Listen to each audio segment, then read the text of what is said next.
Hi and welcome to this video. My name is Eric, I'm a machine vision specialist at IDS, and today I want to show you how to use the IDS Peak Sequencer feature. The sequencer is a feature which will help you to change the camera settings very fast and without complex coding effort. It is the perfect feature if you have to capture repetitive scenes. To start with, you only need two things: an IDS Vision camera, which supports the sequencer feature, and our SDK Peak. So let us waste no time and jump into today's topic. In case you never heard about sequences, let's take a brief look. A sequence consists of multiple sets in a predefined order. A set is a configuration where you can manipulate the camera parameters exposure time, gain, flash, offset X and offset Y. For example, as you can see in this figure, you could configure three sets, each with different settings for exposure time and gain. These sets are automatically loaded by the camera one after the other with each exposure. So all you have to do is to trigger your camera. To configure the sequencer, there is a dedicated configuration mode. To enable the configuration mode, some conditions must be met. First, the sequencer mode must be set to off. Since the sequencer manipulates the exposure and gain, the auto features for exposure and gain need to be disabled. Finally, the trigger selector must be unequal to exposure end. Now we can enable the configuration mode and select a set with the sequencer set selector. As you can see, each set has a node called Next and a node called Trigger Source. The node Next defines which sequencer set follows after this one. So with this node you will define the order of your sets. With the Trigger Source you define if the set is activated or deactivated. It can be either off or exposure start. Alright, let's take a look at the standard configuration when the default user set is loaded. In this configuration, all 12 sets are disabled. When you now activate all sets, you will receive the following configuration. Now you have a sequence of 12 sets where each set is followed by its numerical successor. So the sequence starts with set 0, then the camera moves on to set 1, then set 2, and so on and so on. After the last set 11, we step back to set 0, as you can see from the next node. This gives us a closed loop. Let's say you only need the first 6 sets. What you have to do is disable the last 6 sets and, very important, set the next node of the 6th set to 0. Fine, now you have a closed loop again and thus a valid configuration. So remember, a valid configuration for a sequencer is always a closed loop of sets. However, the sets have not to be subsequent. You can also disable sets somewhere in the middle, unless you configure a closed loop again. For example, if you notice you do not need set 1 and 2 anymore, you can simply disable them and set the next node of set 0 to set 3. Now you have a closed loop again and thus a valid configuration. I hope the principle is clear now. Now, as we configured our sequence, we can start with configuring our sets. First, we select the set we want to configure with the sequencer set selector. Then we load the current configuration by executing the sequencer set load. Now we can make changes by configuring the parameters. You can do this in the Peak cockpit or by the API. If you work in the cockpit, it is recommended to do this in the free run mode to see what's happening. At the end, we save the configuration by executing the sequencer set save. With a valid configuration, we are now able to enable the sequencer feature. To do so, we disable the sequencer configuration mode. Since the sequencer only works in combination with the trigger mode, we enable the trigger mode. Here you can choose between a software or a hardware trigger. Now we can set the sequencer mode to on. Please notice, if you are not able to set the mode to on, there has to be some invalid configuration in your sets.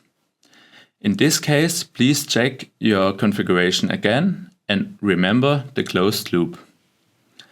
An additional recommendation at this point: user sets are an easy way to save your configuration.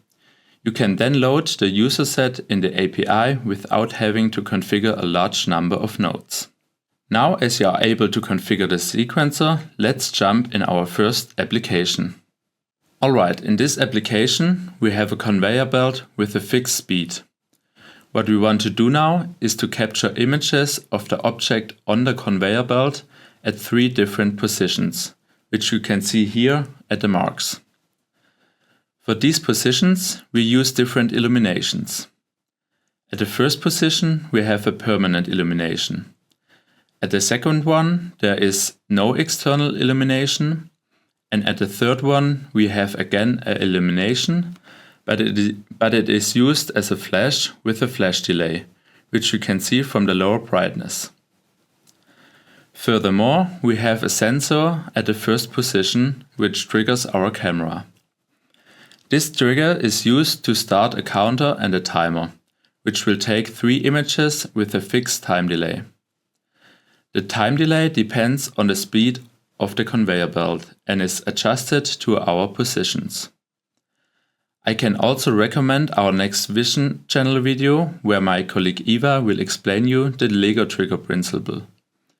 But for now, let's start with the configuration of the sequencer.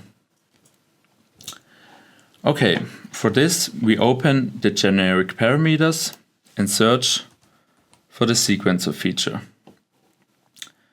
Now, as the sequencer mode is already off, we can enable the sequencer configuration mode. Now we can select the first sequencer set, here set 0, and enable it by switching the sequencer trigger source to exposure start.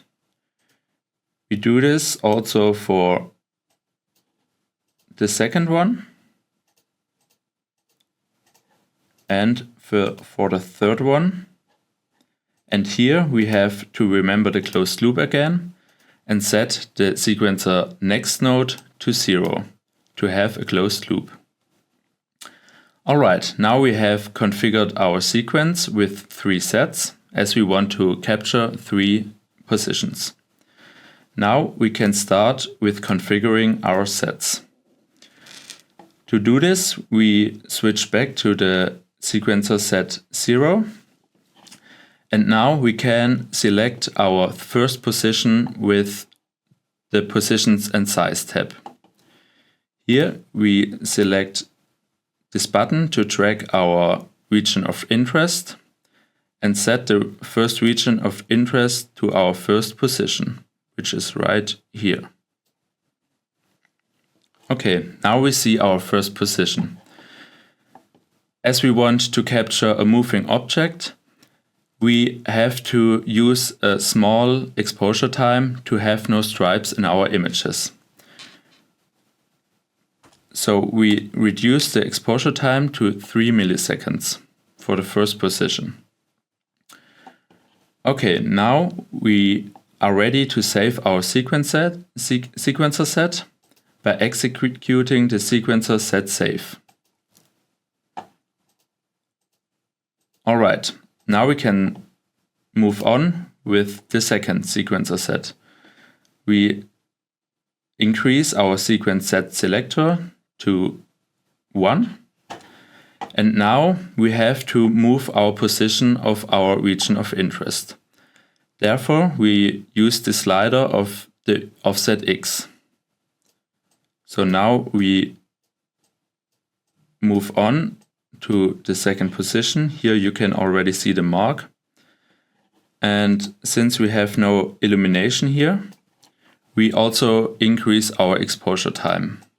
Let's try with 7 milliseconds. Okay, now we can see the mark more clearly. I think this is a good value. Now we can also save our sequencer set 1. Alright, let's move on to our last sequencer set. We again adjust the offset X until we reach the third position. Here we are. And since we have again an illumination here, we can decrease the exposure time, let's say 5 milliseconds. Again, we save the sequencer set. And now we are ready to enable the sequencer feature. Therefore, we disable the sequencer configuration mode.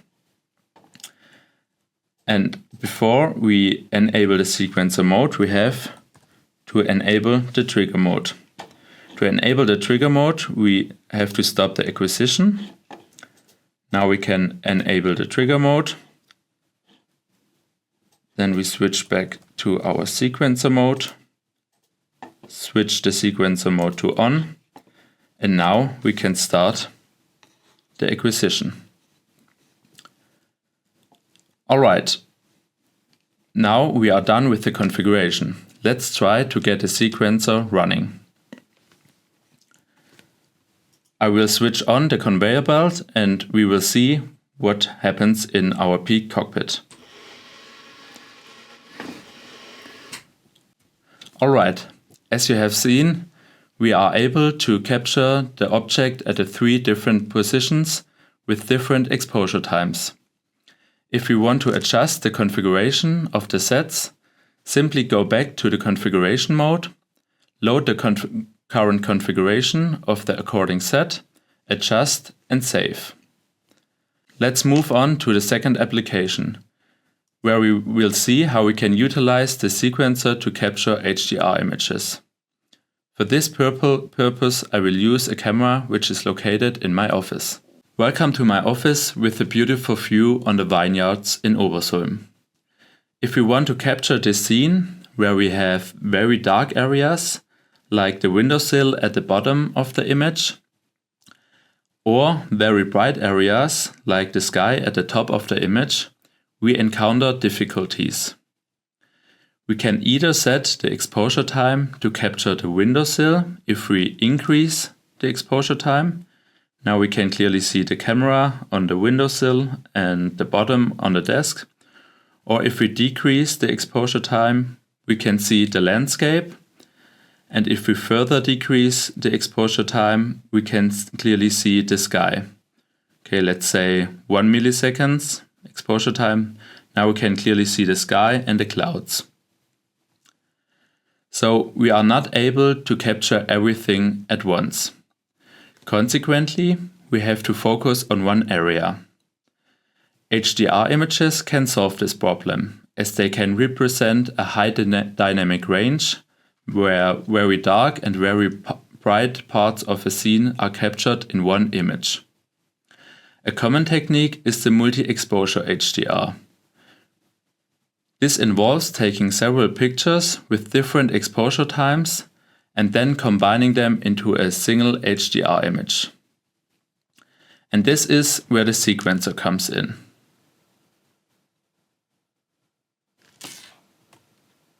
I configured a user set, here it's user set 0, with a sequence of 4 sets of different exposures.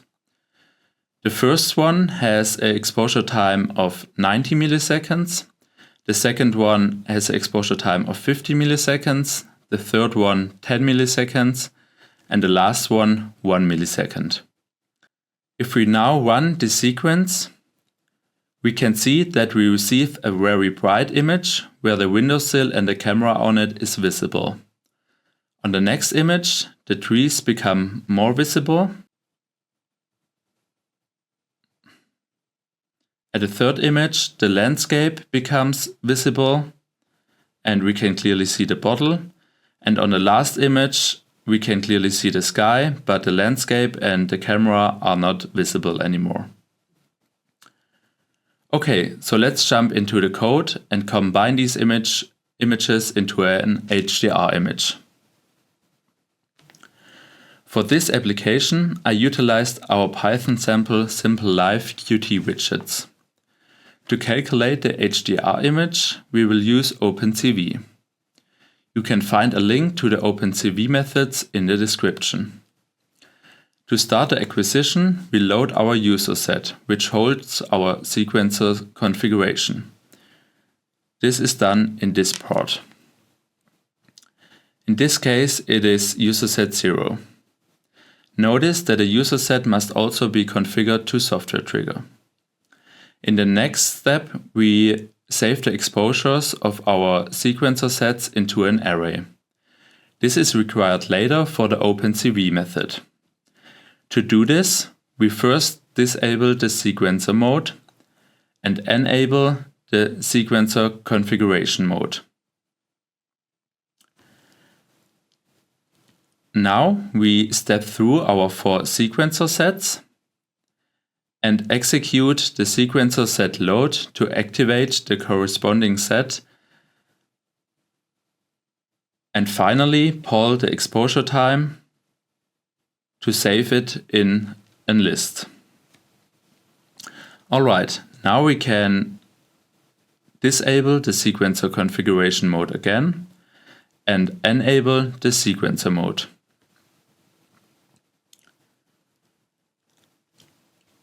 Afterwards, we start the acquisition pipeline, and we also allocate an image converter to process a color saturation using our library IDS-Peak EPL.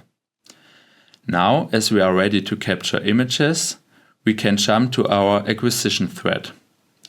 This thread here is called every 10 milliseconds. First, we execute a software trigger in our acquisition thread. Then we wait for the finished buffer and convert the buffer into our target pixel format.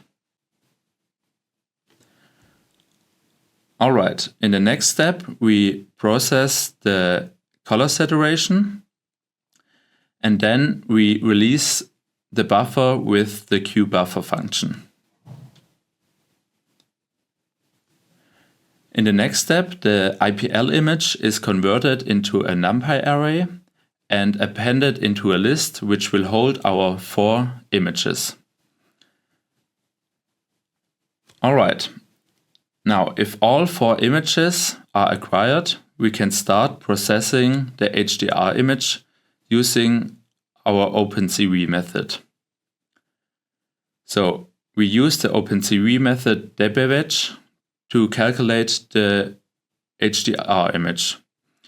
The method receives our list of our 4 images and also the list with our exposure times. In the second step, we additionally utilize a tone mapping method to display the HDR image on a conventional monitor. Alright, after the tone mapping, a last data type conversion is made and the image is displayed. Okay, so let's run the code and see what happens. As you can see, we are able to visualize both the dark areas, like the windowsill and the camera on the windowsill, and also the bright areas like the sky and especially the clouds. At the counter on the bottom, you can see that with every 4th frame, an HDR image is calculated. Alright, today we have learned how to configure the IDS-Peak sequencer feature and how to use it in different applications. You can find a sample code for the second application in the description. If you are interested in further information about this topic, don't hesitate to contact our sales or support team. And now it's your turn. Configure your own sequence and always remember the closed loop. Thank you for watching.